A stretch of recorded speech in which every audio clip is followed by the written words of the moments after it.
और अब एक खास बात, देश सहित पूरा विश्व नोवेल कोरोना वायरस रूपी महामारी से जूझ रहा है। कई शहरी क्षेत्रों में धारा 144 लगा दिया गया है। ऐसे में आरजे रमझाझर भी आपसे अपील करता है, बिना कारण घरों से ना निकलें, समय समय पर हाथ अपना साबुन से जरूर धोएं और बेवजह फैल रही अफवाहों से दूरी बनाए रखें। यकीन माने, भारत सरकार सहित शासन प्रशासन इस महामारी को जड़ से उखाड़ने में जल्द ही कामयाबी पालेगी।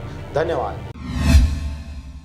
नमस्कार, आप देख रहे हैं आरजे रमझाझर और मैं हूं पुखराज सिंह। मुंगेली जिला में धारा 144 लागू, उल्लंघन करने वाले पर होगी कड़ी कार्रवाई। कोरोना वायरस के संक्रमण को देखते हुए कलेक्टर भूरे ने रैली, धरना प्रदर्शन सहित कई कार्यक्रमों पर लगाए प्रतिबंध। कोरोना वायरस के संक्रमण को देखते हुए मुंगेली कलेक्टर द्वारा जिले में धारा 144 लागू किया गया है, जिसके बाद से मुंगेली में रैली, धरना प्रदर्शन पर प्रतिबंध है। राज्य शासन ने भीड़ नियंत्रण करने के उद्देश्य से धारा 144 लागू की है। साथ ही मुंगेली कलेक्टर डॉक्टर सर्वेश्वर नरेंद्र भूरे ने विवाह और सामूहिक भोज समारोह सहित मुंगेली जिला में स्थित समस्त मंदिर, मस्जिद, गुरुद्वारा, चर्च तथा अन्य धार्मिक मेले इत्यादि में आम नागरिकों को एकत्र होने पर प्रतिबंध लगा दिया है। धार्मिक पूजा स्थलों में दर्शनार्थियों, श्रद्धालुओं का प्रवेश आगामी आदेश तक पूर्णतः प्रतिबंधित रहेगा। साथ ही जिला मुंगेली में सभी प्रकार के सभा एवं आयोजन पूर्णतः स्थगित रहेंगी। Bureau report, RJ रमझाझर।